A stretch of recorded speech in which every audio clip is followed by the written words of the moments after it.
Speaking of the global world under 30 minutes. देखो, globalisation कोई नया फिनोमेना तो है नहीं। ग्लोबलाइजेशन बहुत सैकड़ों सालों से चलता आ रहा है। तभी तो शीशेल्स, जिन्हें कॉडीज की तरह मालदीव्स में यूज किया जाता था, वो चाइना और ईस्ट अफ्रीका में भी देखने को मिलते थे। चलो शुरुआत से शुरुआत करते हैं, सिल्क रूट की बात करते हैं। क्या था सिल्क रूट? ये एक नेटवर्क था ट्रेड रूट का, जो लैंड पे भी चलता था और सी पे भी चलता था। और सिल्क रूट एशिया को नॉर्दर्न अफ्रीका और यूरोप से कनेक्ट किया करते थे। इसमें इंडिया और चाइना दो प्रोमिनेंट प्लेयर थे। ये वो दो देश थे जो 15वीं शताब्दी तक भी दुनिया के सबसे वेल्दी कंट्रीज में काउंट होते थे इन कॉन्टेक्स्ट ऑफ ट्रेड। अब चाइना जो है अपनी ब्लू पॉटरी और सिल्क को ट्रेड किया करता था, और उसका सिल्क इतना फेमस था दुनिया में कि सिल्क रूट का नाम उसी पे रख दिया गया। इंडिया जो है अपने मलमल के कॉटन के कपड़े को ट्रेड किया करता था और स्पाइसेस को ट्रेड करता था, और इन रिटर्न चाइना और इंडिया यूरोप से प्रेशियस मेटल जैसे कि गोल्ड और सिल्वर मंगाया करते थे। अब ग्लोबलाइजेशन में एक जगह से दूसरी जगह सिर्फ सामान नहीं जाता था, बल्कि बीमारियां भी ट्रैवल कर लेती थी, खाना भी ट्रैवल कर लेता था। इसका एक एग्जांपल देती हूँ। अमेरिका की डिस्कवरी के बाद जब क्रिस्टोफर कोलंबस ने अमेरिका को डिस्कवर किया, तो वहां की जो पोटैटो क्रॉप है वो यूरोप में धीरे धीरे फेमस हो गई। अब इससे पहले क्या होता था, यूरोप के जो गरीब लोग हैं वो मीट अफोर्ड कर नहीं पाते थे और काफी लो कैलोरी वाली डाइट उन्हें कंज्यूम करनी पड़ती थी। लेकिन पोटैटो एक ऐसी डिश मिली उन्हें जो वेजिटेबल बहुत टेस्टी भी थी और जिसकी बहुत सारी वैरायटीज भी बनाई जा सकती थी। तो आयरलैंड में आयरिश फमीन आया तब, जब पोटैटो ब्लाइट नाम की बीमारी की वजह से पोटैटो की फसल खराब हो गई। गरीब लोग पोटैटो पे इतना एडिक्टेड थे कि जब पोटैटो मार्केट में मिलना बंद हो गया तो वो भुखमरी से मर गए and millions of people die. अब चलो अमेरिका की थोड़ी सी और बात करते हैं। यूरोप को अमेरिका के बारे में बहुत सारे सालों तक पता ही नहीं था एंड वाइस वर्सा। अमेरिका पूरी दुनिया से कटा हुआ था। लेकिन जब क्रिस्टोफर कोलंबस ने अमेरिका को डिस्कवर कर लिया, तो यूरोप को मिल गया एक नया लैंड जिसके रिसोर्सेज को वो लूटपाट मचा सकता था और जहां पे अपनी पॉपुलेशन को माइग्रेट कर सकता था। लेकिन अमेरिका के लोग यूरोप के लोगों को आने क्यों देंगे? तब वहां से शुरू हुई लड़ाई। यूरोप ने साम दाम दंड भेद हर पैतरा अपनाया अमेरिका को अपने कब्जे में करने का, और जीते इसमें स्पेनिश कॉन्करर्स। उन्होंने पता है क्या किया? उन्होंने स्मॉल पॉक्स नाम की बीमारी के कीड़े जो हैं अमेरिका में भेज दिए, मतलब कि बीमारी का वायरस भेज दिया। अब अमेरिका दुनिया से कटा हुआ था। अमेरिका के लोगों में ना तो नेचुरल वैक्सीन थी उस बीमारी के खिलाफ और ना तो उन्हें वैक्सीन प्रोवाइडेड थी। तो फिर स्मॉल पॉक्स की वजह से अमेरिका के कई सारे लोगों की जान चली गई। जब अमेरिका की पॉपुलेशन ही कम हो गई, तब स्पेनिश कॉन्करर्स के लिए अमेरिका को काबू में करना ज्यादा आसान हो गया। और तब तक पता है, इंडिया और चाइना जैसे देश जो हैं ट्रेड से अपने पैर पीछे खींच चुके थे। ट्रेड के लिए चाइना तो अपने दरवाजे ही बंद कर चुका था और इंडिया में जो है ब्रिटेन कब्जा जमा के बैठ गया था। तो देखते ही देखते इंडिया और चाइना, जो दो प्रोमिनेंट कंट्रीज हुआ करते थे सिल्क रूट के जमाने में ट्रेड में, वो हट गए गेम से और यूरोप जो है नया प्लेयर बन के उभरा 18वीं और 19वीं शताब्दी में। अब 19वीं शताब्दी के ट्रेड की बात करते हैं। 19वीं शताब्दी के ग्लोबलाइजेशन और ट्रेड में तीन तरीके के फ्लोज देखने को मिले। सामान भी इधर से उधर जा रहा था, लेबर यानी कि लोग भी इधर से उधर जा रहे थे, और कैपिटल इन्वेस्टमेंट यानी कि पैसा भी इधर से उधर जा रहा था। इसके अलग अलग एग्जांपल्स हैं आपकी एनसीईआरटी में। पहले सामान से शुरू करते हैं।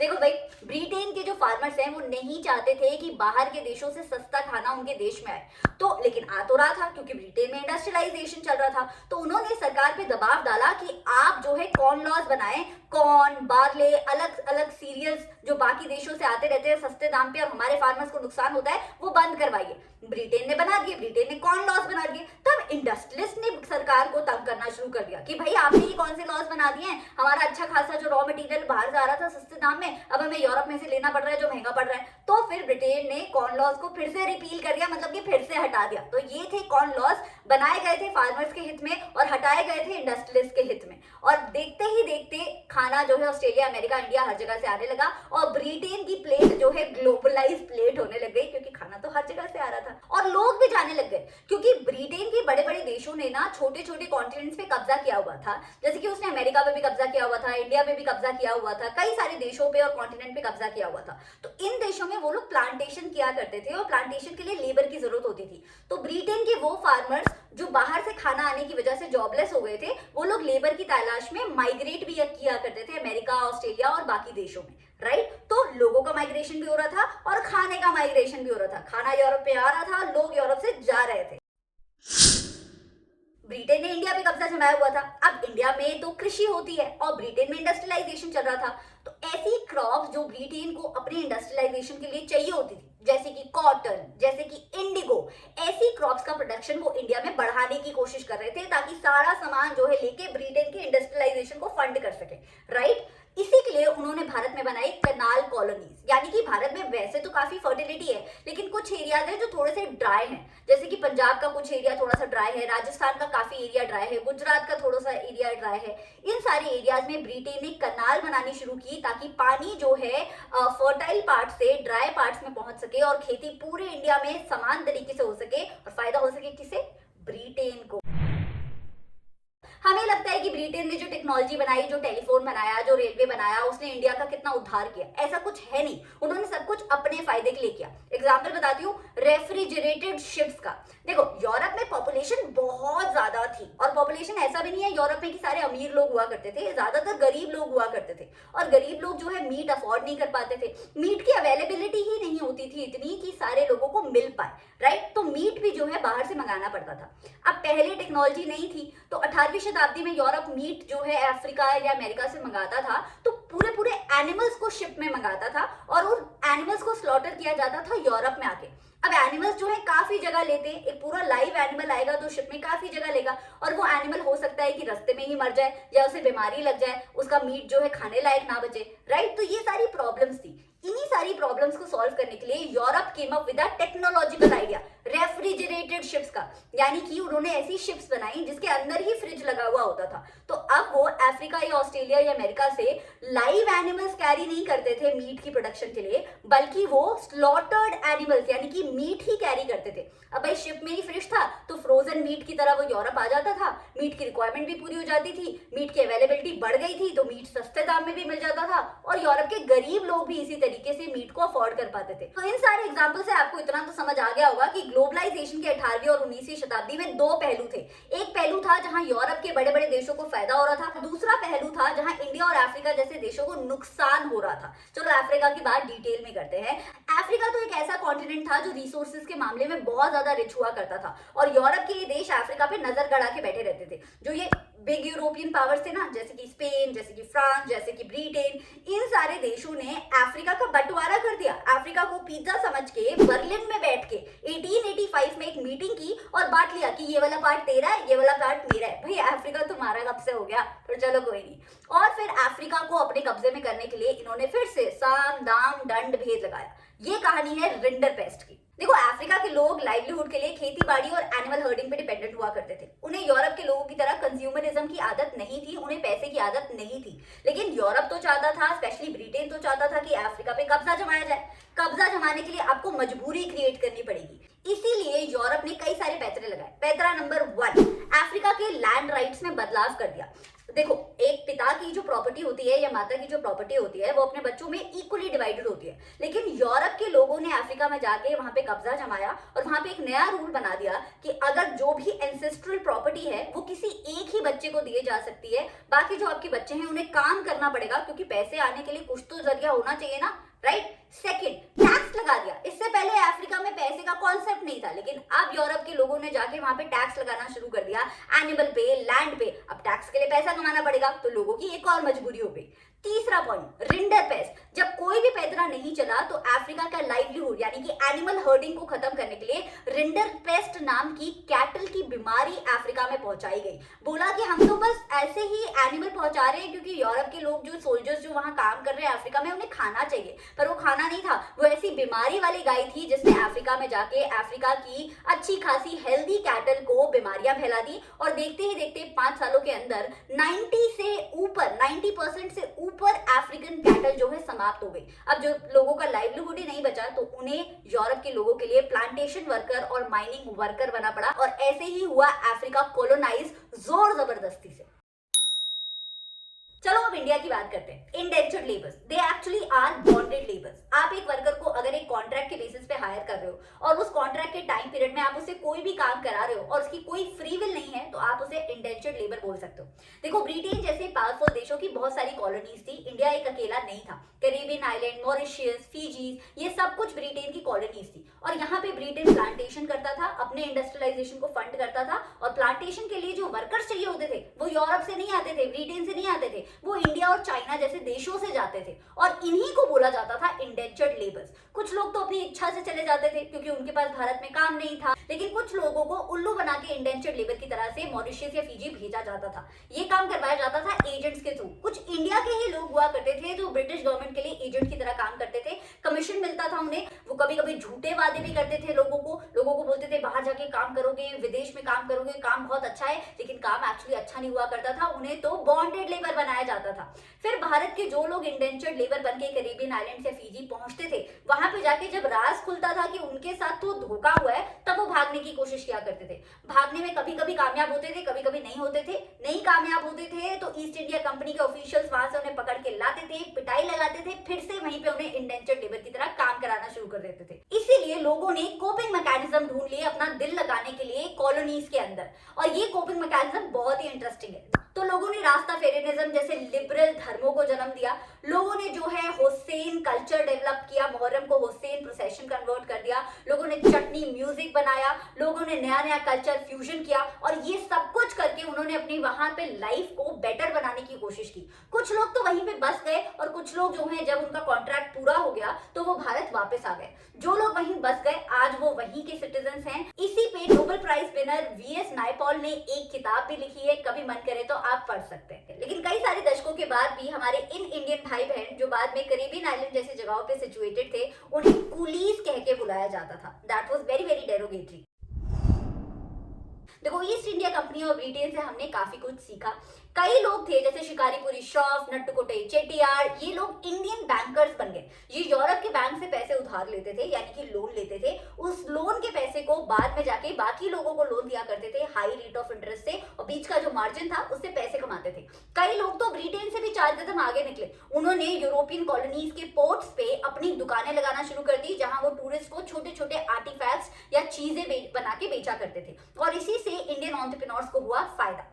अब बात करते हैं ओपीएम ट्रेड की। देखो, एक जमाना हुआ करता था सिल्क रूट का, जब इंडिया का कपड़ा बहुत फेमस हुआ करता था पूरी दुनिया में। आज भी है, लेकिन उसको काफी नुकसान हुआ ब्रिटेन के इंडस्ट्रियलाइजेशन की वजह से। ब्रिटेन में मशीन पहले आ गई थी, ब्रिटेन मशीन से बना हुआ सस्ता कपड़ा बेच रहा था। ब्रिटेन चाहता था कि उसका सस्ता कपड़ा पूरी दुनिया में फैले, इसीलिए वो इंडियन कपड़े को दबाने की कोशिश कर रहा था। इंडिया से उसे सिर्फ रॉ कॉटन में इंटरेस्ट था, तो ब्रिटिश गवर्नमेंट के राज में इंडिया का रॉ कॉटन का जो एक्सपोर्ट था वो काफी बढ़ गया, लेकिन हमारे जो फिनिश प्रोडक्ट यानी कि फिनिश कपड़े का जो एक्सपोर्ट था वो काफी घट गया। इनफैक्ट ब्रिटेन अपना बना बनाया सस्ता कपड़ा मशीन वाला इंडिया में भेजा करता था, इंडिया की मार्केट को डिसरप्ट किया करता था, इंडिया के एंटरप्रेन्योर्स को नुकसान हुआ करता था, ताकि उससे प्रॉफिट बढ़ाया जा सके। और चल रहा था opium. Yes, you heard me right. Britain actually China से चाय मंगाना चाहता था। ब्रिटेन में ना लोग दिन में 50 बार चाय पीते हैं, बट एनीवे ब्रिटेन चाहता था कि चाइना से चाय आए ताकि वो ब्रिटेन पहुंचा सके। अब चाय के बदले में कुछ तो देना पड़ेगा। चाइना से चाय ले रहे हो, चाइना को क्या दोगे?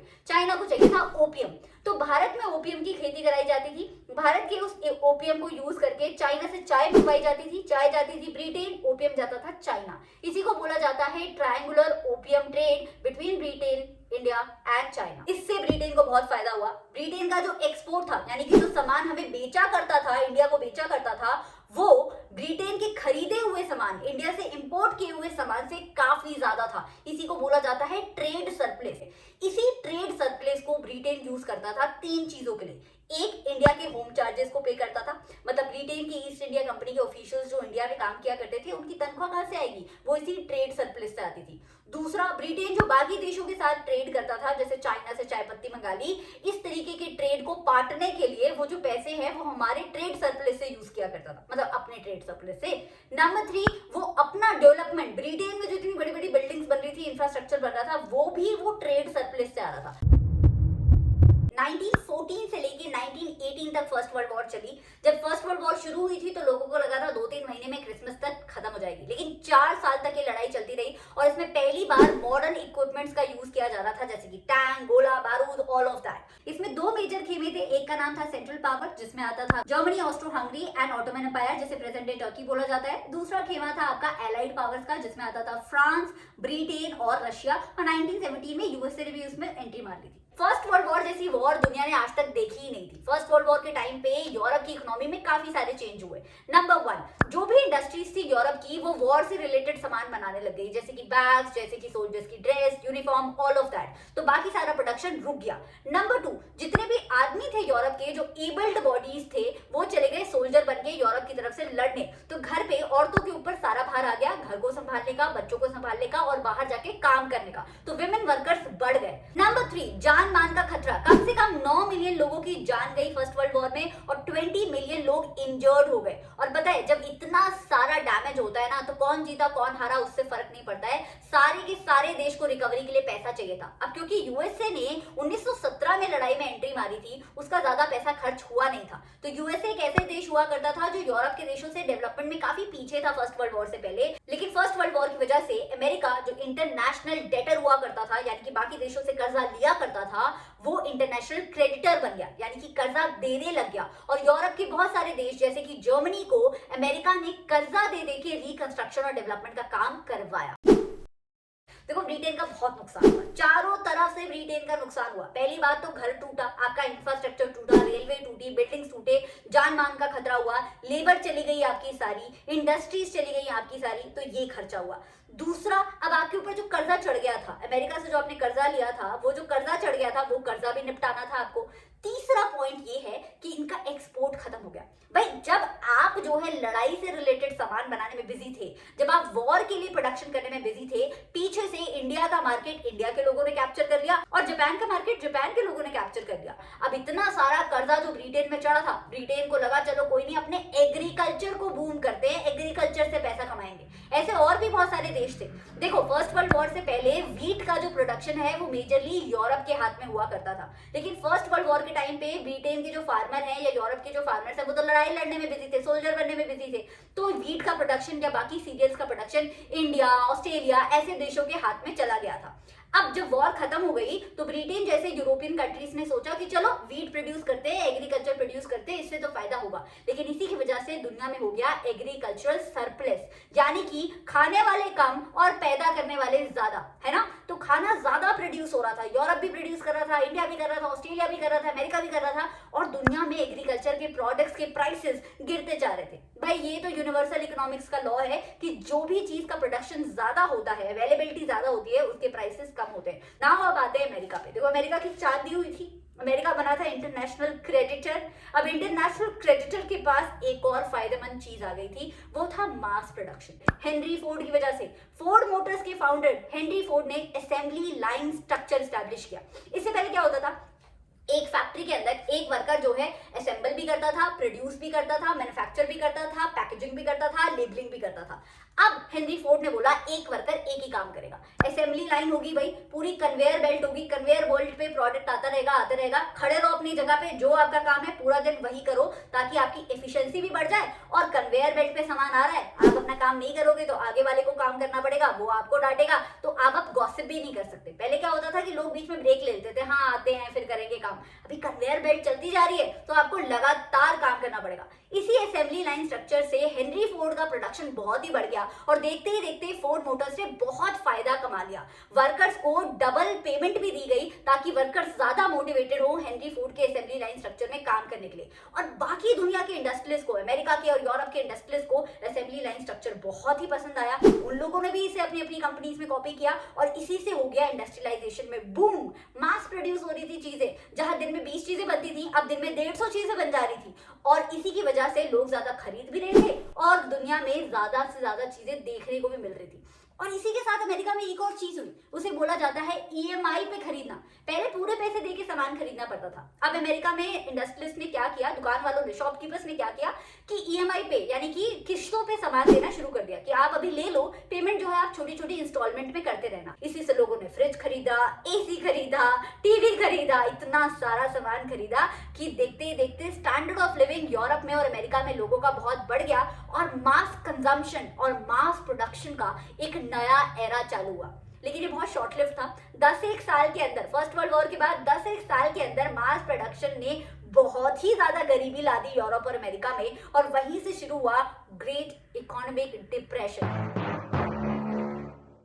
अमेरिका के वॉल स्ट्रीट एक्सचेंज के खराब होने के बाद यानी कि क्रैश होने के बाद शुरू हुआ ग्रेट इकोनॉमिक डिप्रेशन। और अमेरिका वो टाइटैनिक था जिसके ऊपर बहुत सारी छोटी छोटी शिप्स थी। जब टाइटैनिक डूबा तो वो शिप्स भी डूबी। देखो, बोलना कि क्यों हुआ था ग्रेट इकोनॉमिक डिप्रेशन बहुत मुश्किल है, लेकिन इसके कुछ एक दो कारण आपके एनसीईआरटी में हाईलाइटेड है। नंबर 1, एग्रीकल्चर प्राइसेस की वजह से। मैंने ऑलरेडी बताया कि फर्स्ट वर्ल्ड वॉर के बाद काफी सारे देश अपना एग्रीकल्चर खुद प्रोड्यूस करने लग गए थे, जिससे दुनिया में एग्रीकल्चरल सरप्लस प्रोड्यूस हो गया था और इसकी वजह से एग्रीकल्चर के प्रोडक्ट्स के प्राइसेस बहुत गिर गए थे। जितना प्राइसेस नीचे जाते थे कंट्रीज उतना ज्यादा प्रोडक्शन करती थी कि ज्यादा बेचेंगे और ज्यादा पैसे कमाएंगे, और ये साइकिल चलता ही जाता था। ज्यादा प्रोडक्शन, ज्यादा प्राइसेस ड्रॉप, ज्यादा प्रोडक्शन, ज्यादा प्राइसेस ड्रॉप। दूसरा कारण था यूएसए का वॉल स्ट्रीट एक्सचेंज क्रैश होना। यूएसए की इकोनॉमी जब नीचे गई तो सबसे पहले उन्होंने बाकी देशों को जो लोन वो दे रहे थे वो लोन देना बंद किए। इससे कई सारे देशों पे अलग अलग इफेक्ट पड़ा। ब्रिटेन जैसे देशों में तो बैंक बैंकरप्ट हो गए, क्योंकि वो बैंक तो यूएसए के बैंक से पैसा उधार लेते थे। और लैटिन अमेरिका के कई पार्ट्स में एग्रीकल्चरल स्लम्प और ज्यादा गहराता चला गया। अब ऐसा नहीं है कि यूएसए में कोई फर्क ही नहीं पड़ा था ग्रेट इकोनॉमिक डिप्रेशन का। उसकी इंडस्ट्रियल इकोनॉमी सबसे ज्यादा बुरी तरीके से हिट हुई थी। वहां पे इंटरनल डोमेस्टिक लोन्स जो यूएसए के लोगों को दिए जाते थे वो भी बंद हो गए थे। लोगों ने जो इतना सारा सामान खरीदा था ना कंज्यूमर इकोनॉमी में, वो सारे सामान की ईएमआई भरने तक के पैसे नहीं थे। और जो भी कार्स और फ्रिज लोगों ने कंज्यूमरिज्म के नाम पे खरीदा हुआ था ना, उसकी ईएमआई लोग भर ही नहीं पाए और लोगों को वापस करना पड़ गया। तो यूरोप में भी नुकसान हुआ, अमेरिका में भी हुआ। अब चलो बात करते हैं कि ग्रेट इकोनॉमिक डिप्रेशन का इंडिया पे क्या असर पड़ा। हम दो तरीके के लोगों को डिस्कस करेंगे, एक इंडियन फार्मर्स को, एक इंडियन अर्बन सिटीज में रहने वाले लोगों को जिनकी फिक्स सैलरी आया करती थी। पहले फार्मर्स से शुरुआत करते हैं। तो हमारा इंडिया बहुत सारी चीजें इंपोर्ट भी करता था और एक्सपोर्ट भी करता था। एक्सपोर्ट करते थे हम एग्रीकल्चर से रिलेटेड सामान और इंपोर्ट करते थे हम मैन्युफैक्चर्ड सामान, क्योंकि हमारे देश में इंडस्ट्रियलाइजेशन नहीं था। लेकिन ग्रेट इकोनॉमिक डिप्रेशन के टाइम पे 1929 के बाद से इंडिया में एक दशक के लिए इंपोर्ट और एक्सपोर्ट आधा हो गया। हमारा एग्रीकल्चर का सामान बाहर जाना भी बंद हो गया और हमने बाहर से सामान मंगाना भी बंद कर दिया, क्योंकि हमारे पास पैसे ही नहीं थे। और फार्मर्स को इसका सबसे ज्यादा नुकसान हुआ, क्योंकि हमारे एग्रीकल्चर प्रोडक्ट्स को अब कोई दुनिया में चाहता ही नहीं था। सारे देश अपना खुद का एग्रीकल्चर प्रोडक्ट ग्रो कर रहे थे। नाउ दूसरी बात करते हैं हम सिटीज में रहने वाले लोगों की। सिटीज में रहने वाले लोगों को ज्यादा नुकसान नहीं हुआ, क्योंकि उनकी फिक्स सैलरी हुआ करती थी, उनको फिक्स रेंट देना होता था। शहरों में लोग देवर बेटर ऑफ, बट गांव में लोगों को काफी नुकसान हो रहा था। उसी टाइम पे गांधी जी की मूवमेंट चल रही थी, सिविल डिसोबीडिएंट मूवमेंट, तो उसकी वजह से भी इंपोर्ट और एक्सपोर्ट पे काफी फर्क पड़ा। सेकेंड वर्ल्ड वॉर शुरू हुई 1939 को। क्रोनोलॉजी समझो, 1914 से 1918 फर्स्ट वर्ल्ड वॉर। उसके बाद मास कंजम्पशन का एक एरा आया यूरोप और अमेरिका में। उसके बाद 1929 और अगले एक दशक तक दुनिया लड़ती रही ग्रेट इकोनॉमिक डिप्रेशन तक। और जैसे ही ग्रेट इकोनॉमिक डिप्रेशन से अभी धीरे धीरे रिकवर होना देश शुरू हुए थे, वैसे ही आ गया सेकेंड वर्ल्ड वॉर 1939 में।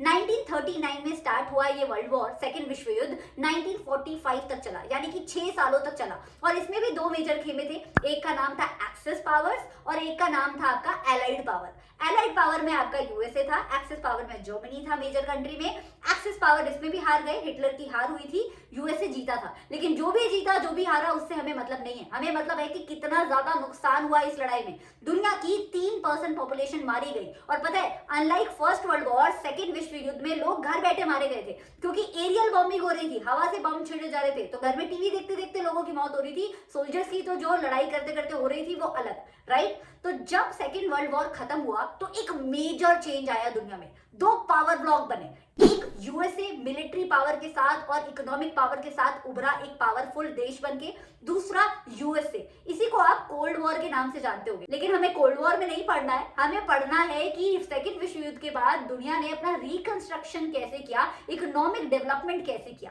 तो चलो उस पर चलते हैं। देखो, दूसरे विश्व युद्ध के बाद एक चीज तो यूरोप और अमेरिका को क्लियर हो गई थी कि सारे के सारे कंट्रीज को दो चीजों पे ध्यान देना है। पहली चीज ये कि अगर मास कंजम्पशन कराना चाहते हो तो उसके लिए लोगों के पास पैसा भी होना चाहिए। देखो, मास एम्प्लॉयमेंट या मास प्रोडक्शन तो तब होगा ना जब लोग चीजें कंज्यूम करेंगे, और कंज्यूम करने के लिए आपको पैसे चाहिए, और पैसे करने के लिए आपको स्टेबल इनकम चाहिए, स्टेबल इनकम के लिए स्टेबल जॉब चाहिए। तो लोगों को यह रियलाइज हो गई पहली बात कि जब तक गवर्नमेंट जो है स्टेबल जॉब प्रोवाइड नहीं करेगी, फुल एम्प्लॉयमेंट प्रोवाइड नहीं करेगी, तब तक दुनिया में मास प्रोडक्शन या मास कंजम्पशन अच्छे से नहीं हो सकता। दूसरी बात जो लोगों को समझ आई वो ये था कि ट्रेड को बिल्कुल फ्री नहीं छोड़ सकते। देशों को थोड़ा सा इंपोर्ट और एक्सपोर्ट पे, देशों की गवर्नमेंट को इंपोर्ट और एक्सपोर्ट पे निगरानी रखनी पड़ेगी। देश के अंदर क्या आ रहा है और देश से क्या जा रहा है, अगर आप उस पर ध्यान नहीं दोगे तो देश के अंदर किसी ना किसी का नुकसान जरूर होगा, राइट। तीसरी चीज ये है कि दूसरे विश्व युद्ध के बाद लोगों ने सोचा कि यूनाइटेड नेशंस जैसी एक ऑर्गेनाइजेशन होनी चाहिए। इसी के लिए लोगों ने कई सारी मीटिंग की। ऐसी ही मीटिंग थी जो जुलाई में की गई थी 1944 में न्यू हैम्पशायर नाम के एक शहर में ब्रेटन वुड्स नाम की जगह में। इसी को बोला जाता है ब्रेटन वुड मीटिंग या Brayton would conference. Brayton would conference में सारे इंडस्ट्रियल पावर्स मिली, जैसे कि अमेरिका, जैसे कि Britain, Spain, France, all of that. ये सारे पावरफुल देशों ने ये डिसाइड किया कि दो ऑर्गेनाइजेशंस होनी चाहिए भैया जो हमारे पैसे को रिकवर करा सके। एक ऑर्गेनाइजेशन बनी international monetary fund. International monetary fund का काम था कि वो देशों में जो भी प्रॉब्लम क्रिएट हुई है सेकेंड वर्ल्ड वॉर की वजह से, उससे उन देशों की रिकवरी करा सके। कौन से देश? इंडस्ट्रियल देश। क्या इंडिया इंडस्ट्रियल देश था? बिल्कुल भी नहीं, हम डेवलपिंग इकोनॉमी थे, राइट। दूसरी ऑर्गेनाइजेशन बनाई गई वर्ल्ड बैंक। नाम से ही पता चल रहा है वर्ल्ड बैंक। वर्ल्ड बैंक का काम था उनके मेंबर कंट्रीज, जो कि मोस्टली इंडस्ट्रियल कंट्रीज थे, मेंबर कंट्रीज को, जो वर्ल्ड बैंक के मेंबर्स थे, उन्हें लोन प्रोवाइड करना ताकि वो अपने देशों में रिकंस्ट्रक्शन करवा पाए। तो एक तरीके से अगर आप देखो, ब्रेटन वुड कॉन्फ्रेंस की ही इंडस्ट्रियल कंट्रीज के लिए गई थी। डेवलपिंग देशों का उसमें कोई भी फायदा होने वाला नहीं था। इसमें एक और प्रॉब्लम थी। ये दोनों के दोनों ऑर्गेनाइजेशन, जिन्हें ब्रेटन वुड इंस्टीट्यूशन भी बोला जाता है, यानी कि आईएमएफ और वर्ल्ड बैंक, ये दोनों ही ऑर्गेनाइजेशन फिक्स्ड एक्सचेंज रेट पे काम करते हैं। अब जैसा कि मैंने आपको बताया कि आईएमएफ और वर्ल्ड बैंक जैसी ऑर्गेनाइजेशन सिर्फ डेवलप्ड नेशंस के लिए बनाई गई थी। तो यूरोप के जितने बड़े बड़े कंट्रीज थे और जापान जैसे जो इंडस्ट्रियल इकोनॉमीज थी, उनका तो इनकी वजह से काफी फायदा हुआ। उन्होंने वॉर के बाद रिकंस्ट्रक्शन भी कर लिया, वो धीरे धीरे डेवलप भी होना शुरू हो गए। इनफैक्ट कुछ ही सालों में वो इतने ज्यादा डेवलप हो गए और इतनी जल्दी हो गए कि उनका जो डिपेंडेंस था आईएमएफ और वर्ल्ड बैंक के ऊपर, वो खत्म भी होने लग गया। अब वर्ल्ड बैंक और आईएमएफ डेवलपिंग नेशंस पे तो फोकस कर नहीं रहे थे, लेकिन जब उन्हें लगा कि हमारे पास तो कोई काम ही नहीं बचा है, अब यूएसए वगैरह तो सब डेवलप्ड हो गए, तब उन्होंने डेवलपिंग नेशंस पे फोकस करना शुरू किया। अब देखो, सेकेंड वर्ल्ड वॉर के खत्म होते होते कई सारे देश ब्रिटेन जैसे कॉलोनाइजर से पीछा छुड़वा चुके थे, India being one of them. और ऊपर से आईएमएफ और वर्ल्ड बैंक जैसी ऑर्गेनाइजेशन में अमेरिका के पास तो वीटो पावर थी। तो जो प्रीवियस कॉलोनाइजर्स थे दुनिया के, वो आज भी आईएमएफ और वर्ल्ड बैंक में बैठ के अपर हैंड लिए बैठे थे। तो दुनिया इक्वल कैसे होती? जब ये बात डेवलपिंग नेशंस को समझ आई कि यार वर्ल्ड बैंक और आईएमएफ पे जब तक डिपेंडेंट रहेंगे ना, तब तक डेवलपिंग ही रह जाएंगे, डेवलप तो कभी बन ही नहीं पाएंगे। तब उन्होंने अपनी खुद की ऑर्गेनाइजेशंस बनाना शुरू की। ऐसी ही एक ऑर्गेनाइजेशन थी और है G77। G77 जैसी ऑर्गेनाइजेशन सिर्फ डेवलपिंग नेशंस ने खुद से बनाई। उनके मेंबर कंट्रीज डेवलपिंग नेशंस हुआ करते हैं और ये बनाई गई थी नियो के लिए, ताकि दुनिया में न्यू इंटरनेशनल इकोनॉमिक ऑर्डर आए, पैरिटी आए, सब लोग एक समान डेवलपमेंट करें और डेवलपिंग नेशंस को भी फेयर चांस मिले इंडस्ट्रियल सुपर पावर बनने का। एनीवे, अब बात करते हैं 1970s के आगे की। तो 1970s के आगे दो तीन चीजें हुई। पहली बात तो दुनिया में फिक्स्ड एक्सचेंज रेट जो है खत्म हो गया, फ्लोटिंग एक्सचेंज रेट आ गया, यानी कि एक करेंसी की वैल्यू यूएस डॉलर के अगेंस्ट जो है अब चेंज हो सकती थी। आप न्यूज में सुनते भी रहते होंगे, रुपये की वैल्यू घट गई, रुपये की वैल्यू बढ़ गई। That is basically floating exchange rate. ये ऐसा इसलिए हुआ क्योंकि यूएसए ने कई बार ओवरसीज कॉलोनीज में अपना पैसा लगाया था और वो पैसा डूबने की वजह से यूएसए की जो इकोनॉमी है, यूएसए का जो डॉलर है, वो बहुत ज्यादा स्टेबल नहीं रहा। इसलिए दुनिया ने सोचा कि floating exchange rate would be better than the fixed exchange rate. Anyway, इसे अच्छे से समझना है तो क्लास 11th की इकोनॉमिक्स में मिलेगा समझने को। आगे चलते हैं। तो 1970s के बाद से जो पावर गवर्नमेंट होल्ड करती थी ना, अब उसी तरीके की सिमिलर इकोनॉमिक पावर कैपिटलिस्ट लोगों के हाथ में आ गई थी, यानी कि मल्टीनेशनल कंपनीज के हाथ में आ गई थी, राइट। और इन लोगों को चाहिए थी सस्ती लेबर। तो अब ये लोग जो हैं यूरोप के देशों में महंगी लेबर पे पैसा खर्च करने से अच्छा एशियन कंट्रीज जैसे कि इंडिया और चाइना में लेबर प्रोवाइड करने लग गए, जॉब्स प्रोवाइड करने लग गए, ताकि इनका प्रॉफिट बढ़ता रहे। और इसी की वजह से चाइना को फायदा हुआ। पता है, चाइना ने अपना लेबर इतना सस्ता कर दिया 1970s और 80s में कि सारी की सारी कंपनीज जो हैं चाइना से सामान बनाने लग गई। आज भी जो आप सामान देखते हो, मोस्टली सामान पे लिखा होता है मेड इन चाइना, क्योंकि लेबर बहुत सस्ती है चाइना में। लोग 8-8 घंटे से 15-15 घंटे काम करने लगे, पैसा कमाने लगे, और चाइना धीरे धीरे सुपर पावर बनने की राह पे निकल पड़ा अपना लेबर सस्ता करके, और बाकी देश देखता रह गया। डेवलपिंग नेशंस ने भी धीरे धीरे अपनी टेक्नोलॉजी, अपने साइंटिस्ट, अपनी एजुकेशन में इन्वेस्ट कर करके थोड़ी सी राह पकड़ी। For example India, but we still have a long way to go. I hope you enjoy this. अगला चैप्टर आपको कौन सा चाहिए मुझे कमेंट्स में जरूर बताना। बाय।